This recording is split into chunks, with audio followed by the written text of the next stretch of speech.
你一个法医，跑我们禁毒这里做什么？你到底跟原作案有什么关系？没关系。那你为什么会出现在交易现场？说呀，你跑来这里做什么？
不仅仅是我，这个局里，甚至是兰子走后遇见的任何一个人，都有可能是凶手。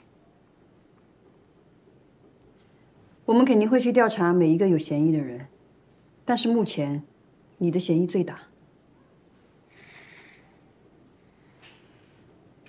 尸检报告当中，兰子的胃里有没有糜烂性出现？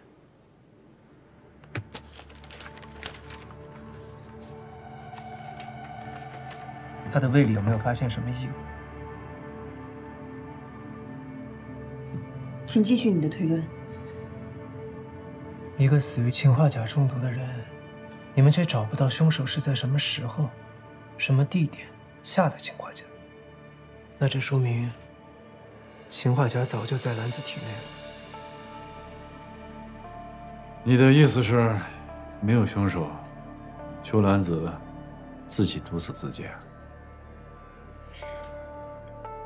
你们之所以会在那瓶水上验出我的指纹，那是因为那根本不是兰子该喝的水。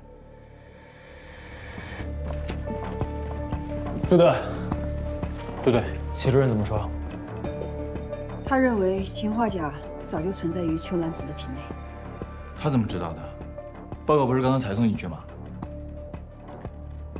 你知道有一种办案的方式叫隔空办案吗？就是人没有到现场，但可以根据现场的状态以及尸体的状态还原真相。说是少数的法医可以做到这一点，齐死者就是其中一个。高原，去实验室查一下他用过的器具，跟邱兰子手边那瓶水做下比对。好，我也去。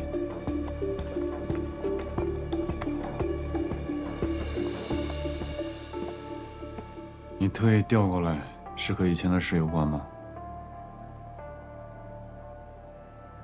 你跟踪江飞，又去夜店，还去医院找李一起，你到底要干什么？我已经说过了。你没说实话。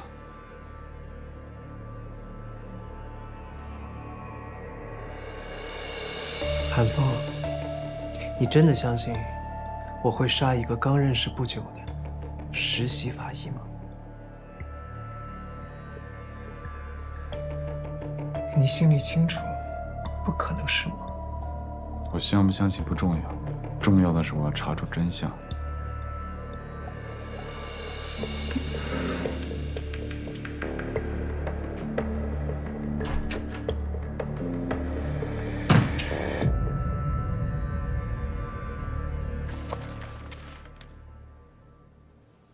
既然他已经开始协助查案，你们是不是可以考虑一下，把我们调查出来的部分信息，适度的让他知道一些？这样的话呢，可以尽快找到凶手。好。高法医，哎，麻烦你帮我们检测一下齐主任的水和泡腾片，有结果告诉我们。好，好，谢谢。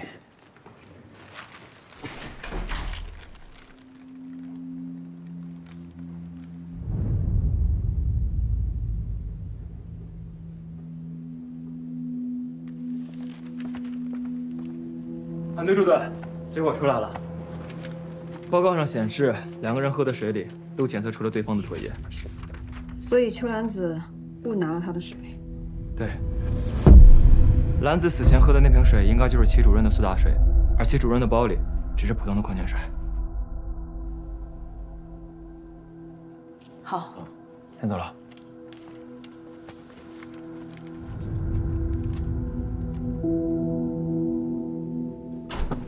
不对，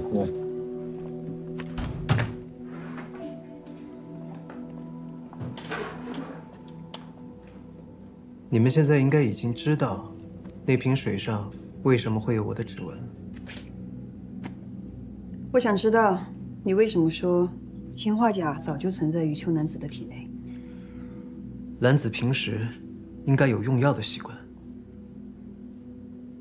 兰子的包里的确发现一瓶胃药。什么药？奥美拉唑。尸检还发现了什么？胃里发现了2个药物胶囊，外壳有被融化的迹象，其中有一颗有破损。最后一个问题，兰子的药瓶里还剩几颗？还剩1颗。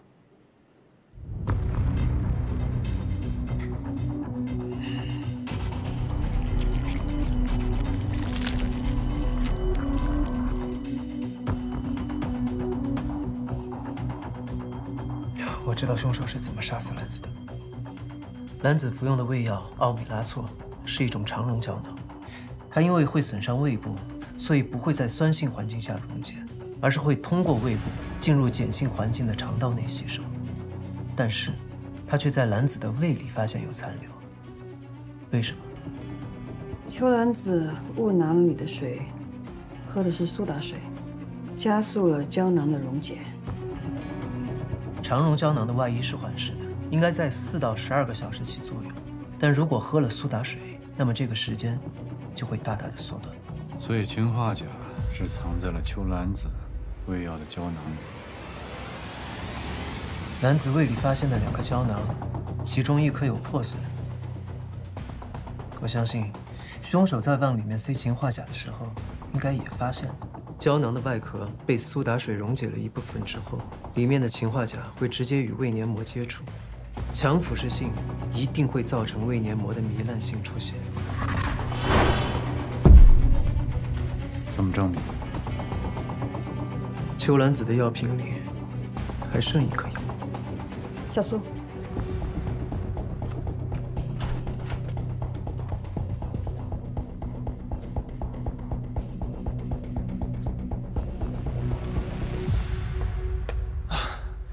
不好意思啊，赵医生，本来跟和珅的合作都要结束了，听说您要出国了，还要麻烦你回来帮忙。没事儿，你们有需求我肯定会来的。出什么事儿了？要我检测什么？戚主任之前推论，死者可能服下了含有氰化钾的奥美拉唑胶囊，但因为误喝了苏打水，使原本应该在肠道里溶解的胶囊提前在胃里溶解。胶囊的外壳已经在死者的胃里找到。所以这次麻烦你过来，是需要帮忙检测一下死者药瓶里只仅剩的1粒药丸。我来做。麻烦了。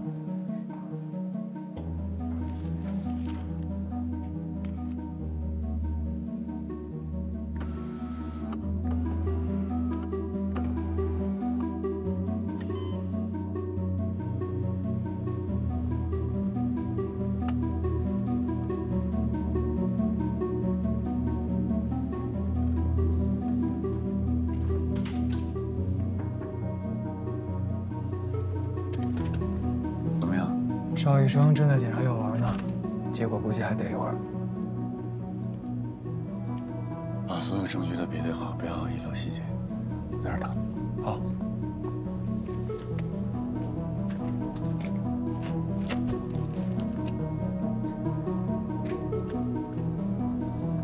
奥美拉唑的服用方式是1天3颗，早1颗，晚2颗。如果凶手的目的是要确保兰子死在当天的夜里，那他就一定要保证兰子在晚上吃下的2颗药丸当中，至少有1颗是带毒的药丸。如果凶手只毒1颗，那么兰子有1/3的概率会在第2天早上才吃下带毒的药丸。如果凶手毒3颗，那么他就一定会在药瓶内留下1颗带毒的药丸作为罪证。所以，毒2颗对于凶手来说是最优的选择。如果秋兰子把2颗带毒的药都吃下，剩下的那1颗药我们就检测不出证据了。兰子将2颗带毒的药丸全部吃下的概率是1/3，也就是说，凶手也只有1/3的概率不会在药瓶内留下罪证。所以我们只能赌剩下的那1颗。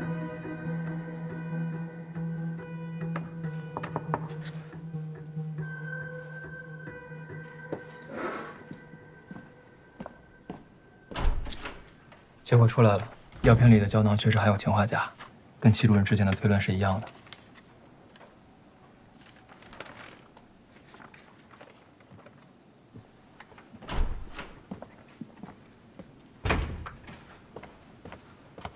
齐法医，你暂时摆脱了嫌疑，可以离开了。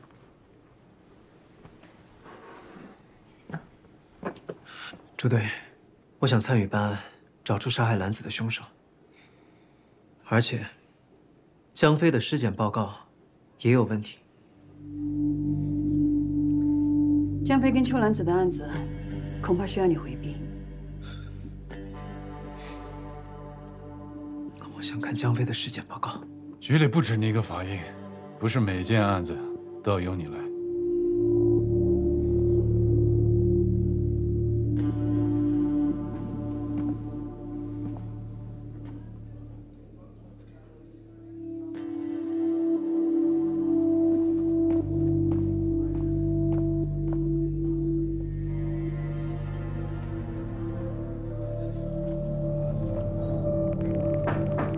进来。白局。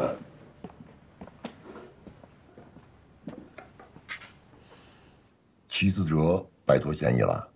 对。他还查出了秋兰子的死因。齐思哲是一个优秀的法医，他也很知书达理，所以对于你们对他进行审讯的必要性，他不会责怪你。对了，白局，您知道他的过往吗？他出了很严重的车祸，当时我还以为法医界会永远失去这个人，可我没想到，他用了1年的时间做到了普通人3到5年才能达到的复健效果，可想而知，这个位置对他有多重要。但是他又是一个固执的人，韩风也一样。你们3个当中呢，你是最冷静、最理智的，所以我希望你把他俩能够凝聚在一起，好好办案。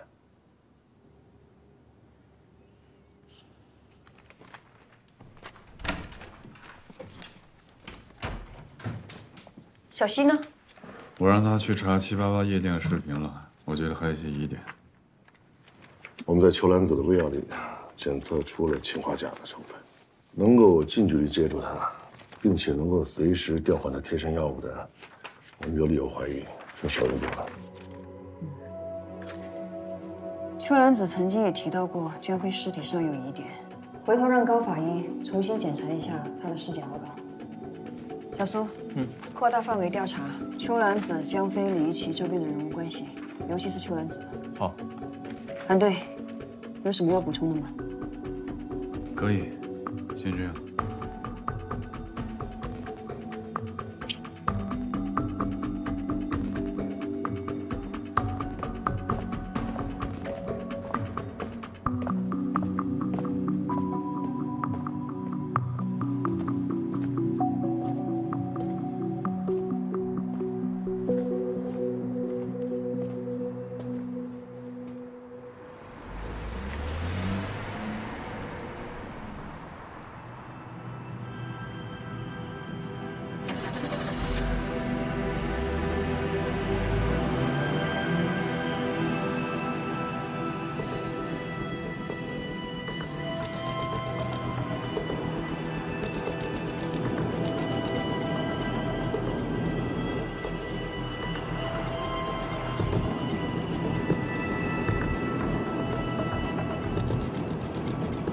欣，怎么样？找到了，在李一奇案发生的前2个礼拜，我发现齐法医曾经出现在788夜店好几次。我交叉对比过几段监控，发现齐法医出现，江飞都在。看起来，齐法医应该是在跟踪江飞。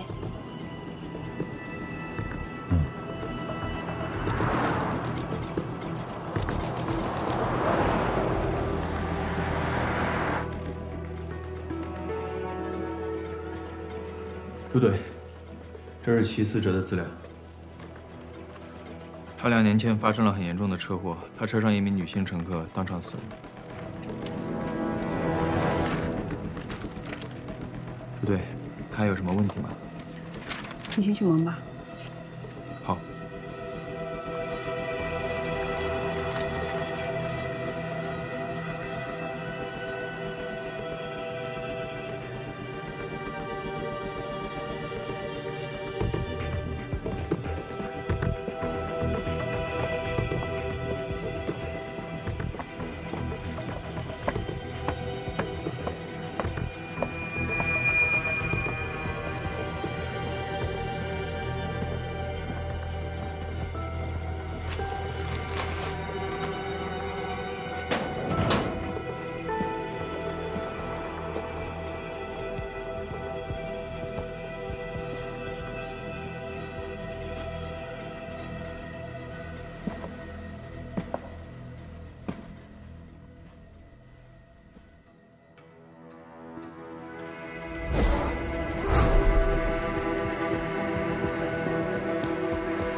你为什么来？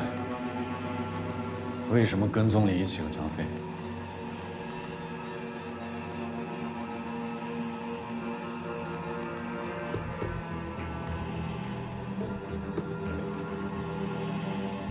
你知道为什么？因为跟小飞的死有关。原钻。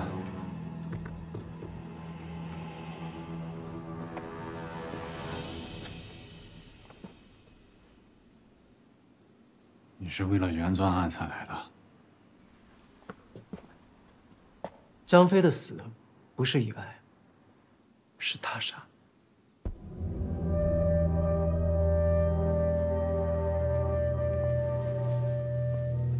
江飞的尸体是在中午11点半左右被发现，尸温与室温相同，22度。胸口处有点状、方块状的痕迹，呈鲜红色。尸体侧面的尸斑呈片状，暗红色。有什么问题吗？鲜红色尸斑跟推断的死亡时间有冲突，室温下降速度属于异常。这存在2种可能：第一，凶手有意要混淆死亡时间；二，凶手的行凶手法会影响尸体的温度。我认为2的几率大于1，因此我猜测江飞很有可能冻死，在江飞自己家吗？可是他家并没有这样的环境啊。有一个地方可以。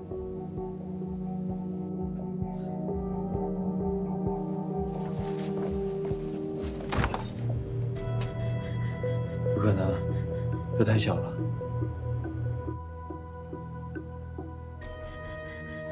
凶手如果是将江飞塞进冰箱里，那么江飞的尸体上一定会留下很多伤痕以及痕迹。但就目前来看，尸体上并没有这样的伤痕，有的只是尸斑。尸斑是血液受重力作用于低下部位产生的痕迹。江飞当时死亡的时候是侧卧，所以尸斑应该只会形成在侧面。但是你看这儿，江飞的胸口处却出现了鲜红色的斑迹。还有，江飞死亡的时候，身上的衣服全是皱褶。他这个衣服怎么像湿了又干了呀？包括他的手指以及脚趾都出现了因为长时间泡水在渗透作用下才会出现的皱褶。江飞本就是不修边幅之人，他的衣服褶皱也不奇怪。我们发现尸体的时候，发现浴缸底部有些水，他的皮肤褶皱应该就是泡水导致的。那按照你的推论，当时他的手指、脚趾并不会接触到浴缸底部的水，不应该有褶皱才对。但实际情况并不是这样。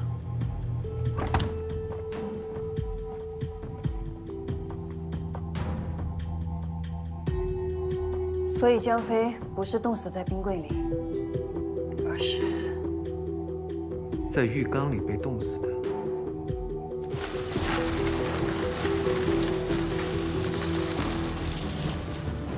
江飞家的浴室那扇窗户一直都是开着的。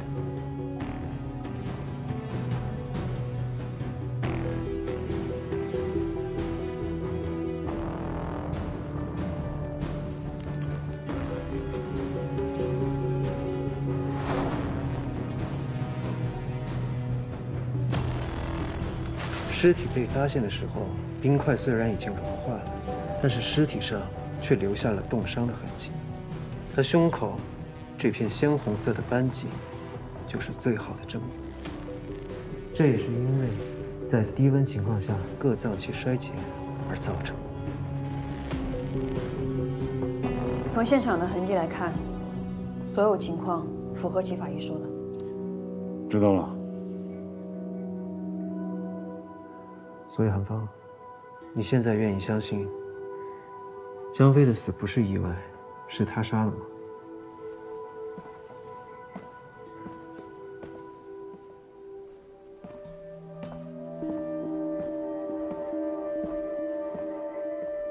假设齐法医的推论是成立的，那我们就应该验证一下，看这个地方有没有第二个人的痕迹。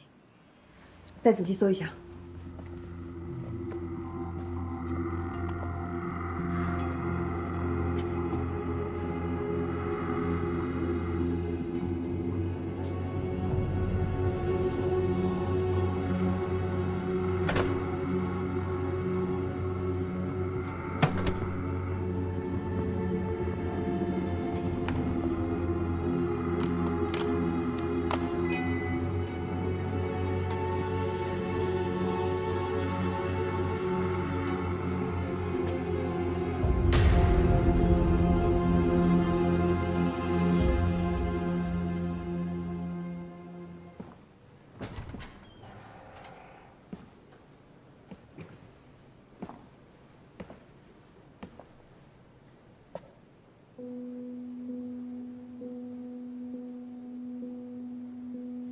我想跟您多学着点，早日成为跟您一样的好法医。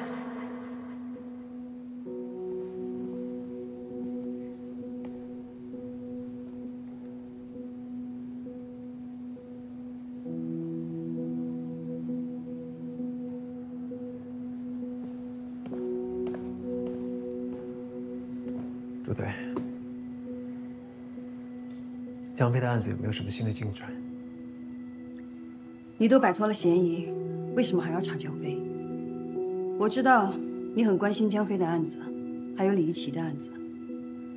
我也知道你有能力带我们接近真相，但是至今为止，你也没有向我们解释清楚，在这两个案子当中，你出现的巧合，包括这一次，你为什么会独自去查江飞？ 我希望你回答我的问题，并且在我信任你之前，我不会回答你任何与本案相关的问题。朱队，我是一名法医，当死亡发生的时候，只有法医可以替死者说出他们死前究竟经历了什么。而且，我相信，不管是谁，即便是像江飞这样的毒贩。 他们也有权利得到一个真相。我在江飞的案子看到了他杀的可能性，所以，我一定要查出真相。但是他又是一个固执的人，韩风也一样，所以我希望你把他俩能够凝聚在一起，好好办案。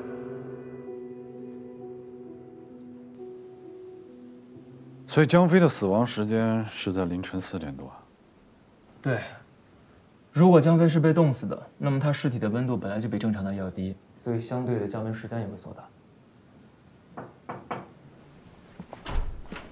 韩队，江飞被冻死是齐法医推论的，让他给我们讲述一下吧。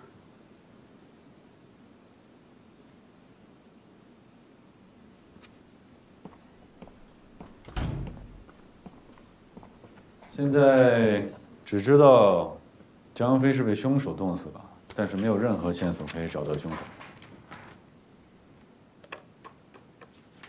凶手在江飞醉酒的情况下，让他吃下头孢，造成双硫仑样反应，并且在他昏迷的时候以冰激动身体，导致全身各脏器，尤其是心脏衰竭而死，说明凶手对人体机能有一定的了解。高法医，第一次解剖化验之后，胃里的食物残渣具体有些什么？胃残渣里有9个红肠，没有头孢。但是江飞家桌子上的头孢已经是打开的，且药理检测验出了有成分。红肠没有被消化，这说明死者生前最后吃下的食物就是红肠。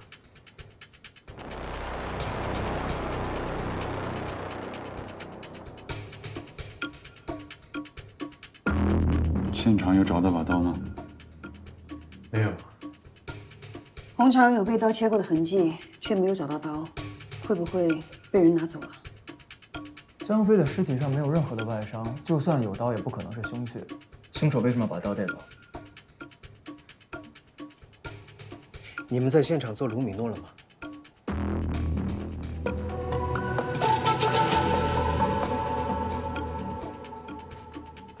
江飞身上没有外伤，凶手却必须从现场把这把刀带走，那就表示那把刀刺伤的不是死者，是凶手。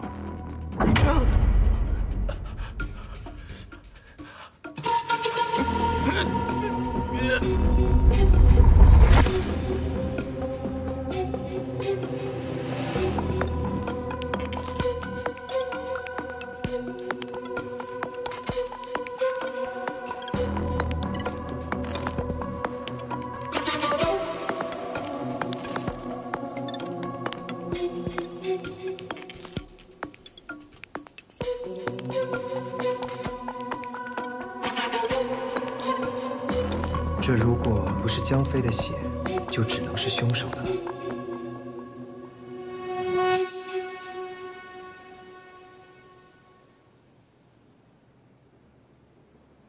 为什么没有让齐法医来做血迹对比？比对结果出来了，资料库里没有符合的记录。谢谢啊。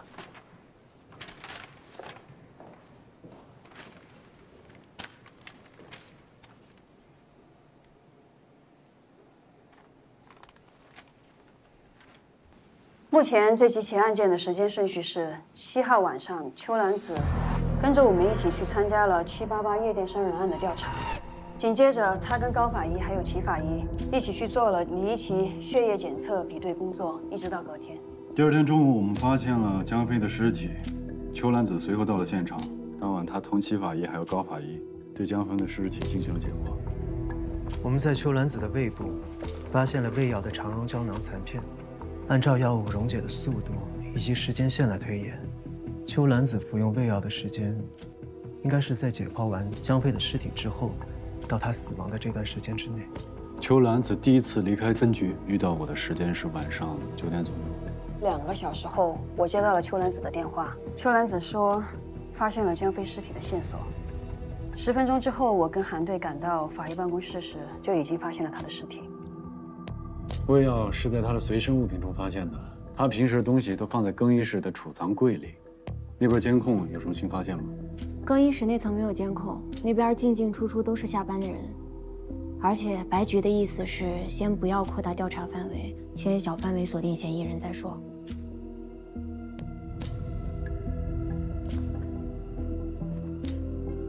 那么邱兰子最有可能服下药的时间是在离开分局到再重新回来这中间，只是我们不知道他去了哪，见了谁。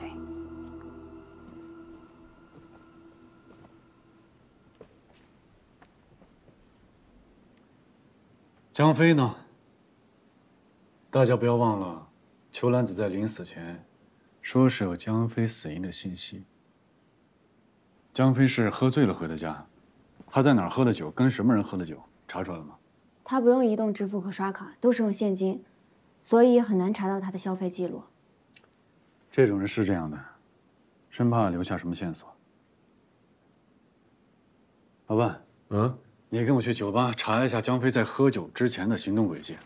小西，你们去查一下邱兰子离开分局以后都见过些什么人，我们分头行动。好。照韩队说的做。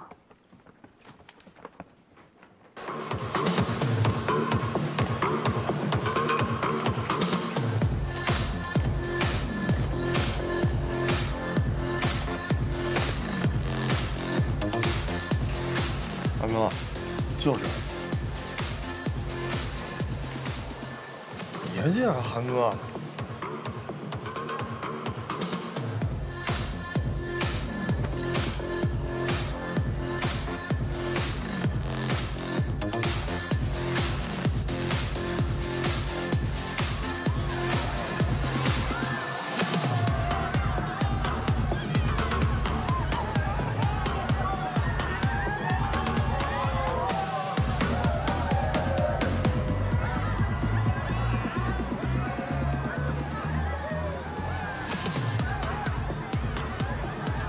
这老板，这都正规经营，正规经营搞得神神秘秘的，进来还需要人带，这你就不懂了吧？这是噱头，只有人带才能进来，才会有更多的人想进来。有头脑。既然进来都需要人带，那前天带过什么人你都应该知道吧？警官，我这每天这么多人，我怎么记得住啊？带我们去监控看。警官，你得有协查通知单。协查通知单是吧？我现在给我治安大队的同事电话，让他们来协查一下。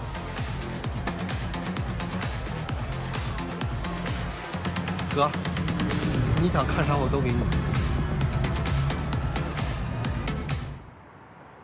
我们查了江飞的社会关系非常的复杂，他在全国各个城市都生活过，像他这样的贩毒人员会有很多的仇家。如果单纯从杀人动机来看的话，嫌疑人就不会少。这个是我们看了他那个影片的账本，上面光是吸毒人员就高达40个，这还不包括买仿真枪、血浆和违禁药的。朱队，这是你要的邱兰子的手机。有什么发现？我查了邱兰子的通话记录，她从9点离开分局后，5分钟内接连拨通了4通电话，而且都是打给同一个人。打给谁的？是一个化学工厂实验室，但当时是下班时间，他打的又是总机。所以具体联系谁还查不到，一定要查到这个工厂跟邱兰子到底是什么关系。好，朱队，你们查过邱兰子的手机了吗？小西刚才拿过来了。我看了邱兰子离开分局前后的监控视频，她一直在刷手机。我想起韩队那天跟我说，他在见到邱兰子的时候，邱兰子也在焦虑地刷手机。他手机里面一定有什么线索。只是他当时还没来得及告诉我们。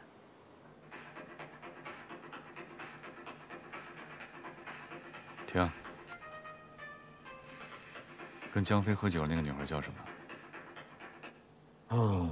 江飞给我们介绍过这姑娘，我记得叫张璐，喜欢穿洛丽塔，跟江飞关系很密切。他用手机拍摄江飞的尸体。解剖室不是不能带手机吗？他这么做也许有什么隐情。你们看这最后3张，前2张是拍摄的江飞手臂上的纹身，一张没有黑光灯，一张有黑光灯，而最后一张拍摄的是他手腕上的皮肤，而且前2张拍摄的时间是一致的，最后一张间隔了20多分钟。他为什么要间隔20多分钟，又拍摄一张手腕处的皮肤，而且没有黑光灯？他究竟发现了什么？那个瑞西大厦旁边这个夜店里边有玩东西啊，我正好过来办事撞上他。这甭客气，都是自己人，请我吃饭啊。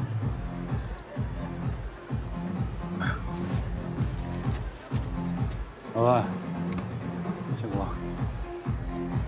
有啥可辛苦的？不是朱队吗？非让我跟你一块出任务，没什么可辛苦的。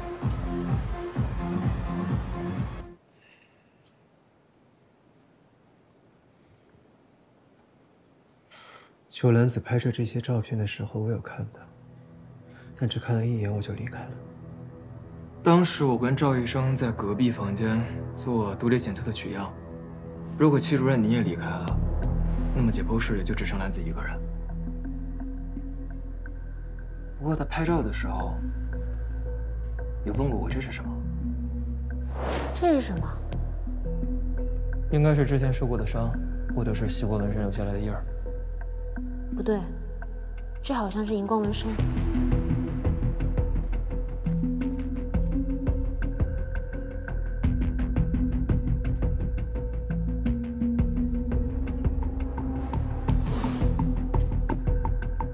2张拍摄左手小臂的纹身，1张原色，1张黑光灯。如果按照前2张的拍摄逻辑，那么应该还有1张黑光灯的照片。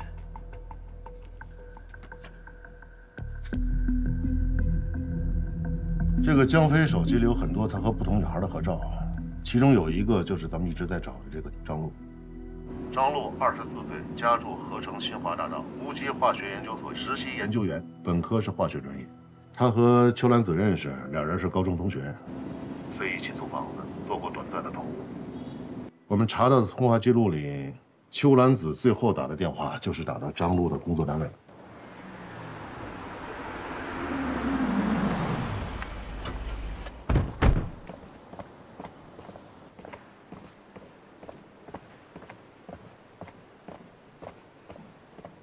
你说看到张璐和裘兰子那天吵架是吧？是的，我确实看到他们有争吵，不过具体吵什么我也没有听清。当我走的时候，看到那个女孩身体不太舒服，吃了些药。你确定邱兰子当时有吃药吗？我确定的。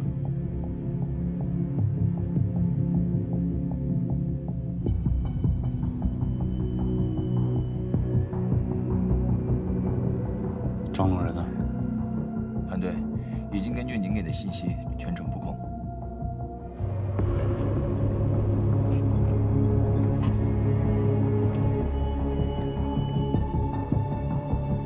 您好，身份证、驾驶证出示一下，后备箱打开一下。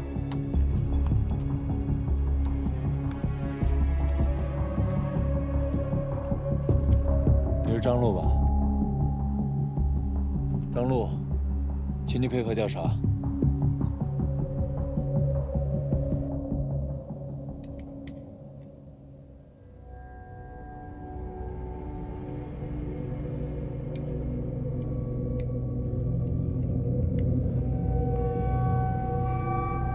张璐，24岁，合成无机化学研究所研究员。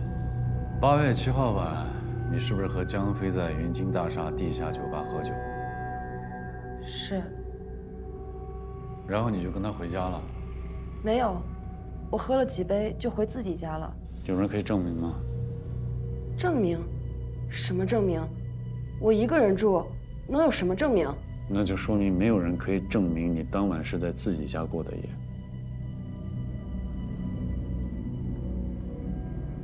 你最后一次见江飞，他是个什么状态？那天他好像感冒了。你感冒了还叫人出来喝？你听没听说过头孢配酒，一带就走？那是头孢配酒，天长地久。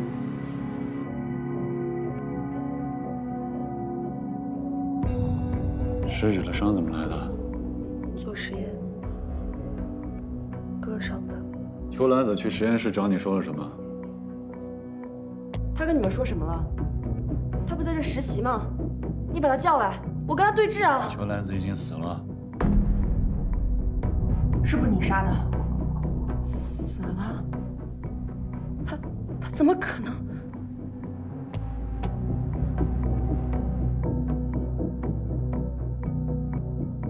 张璐，现在怀疑你是江飞、秋兰子被害案的重要嫌疑人，你还有什么要说的吗？如果张璐的血迹跟我们在江飞家采样的血迹吻合，那他就最有可能是杀害江飞的凶手。我没有杀人，我没有，我真的没有。你老老实实回答问题。老子跟你说什么了？他跟我说，江飞死了，他在尸体上看到了我的名字。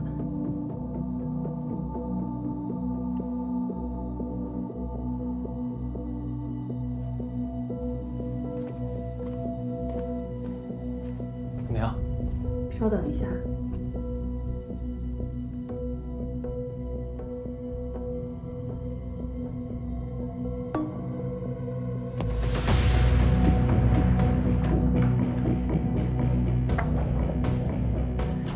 朱队，比对结果出来了。韩队，对上了。小苏，抓人！小西，解开，是他。我不是，我没有杀人，真的不是我，真的不是我，真的不是我！我说了，我没有杀人，真的不是我，真的不是我！我求求你们了，不要抓我，真的不是我！我说过了，装错人了，真的不是我，真的不是我，真的不是我！你们装错人了，真的不是我，真的不是我！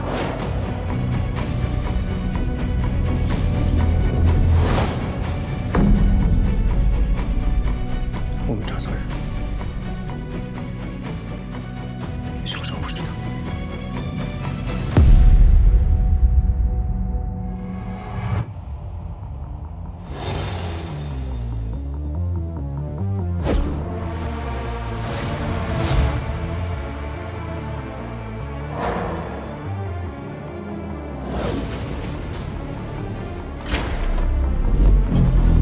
原作案已经结束了，你只是不愿意面对现实。小飞的死你根本就没有查清楚。离奇、江飞，他们就是当年那个案子的线索。站住！别跑！这有一个洞口，那个被绑架的女孩很有可能被带进去。凶手故意布局，想要诱导我们对死亡原因做出错误的判断。他对药理、解剖，甚至是公安局内部的办案流程都非常清楚。你的意思是，凶手是自己人？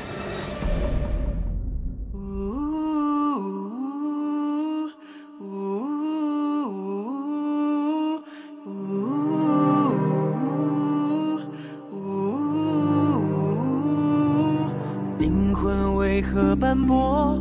因为你只看见污浊，蒙蔽自己，禁止罪恶沉默。借口为阳堕落，别怪下我的诱惑。不听不见真相才赤裸。你说他。让你的伤结疤，每个谎言下面，恐惧最开花。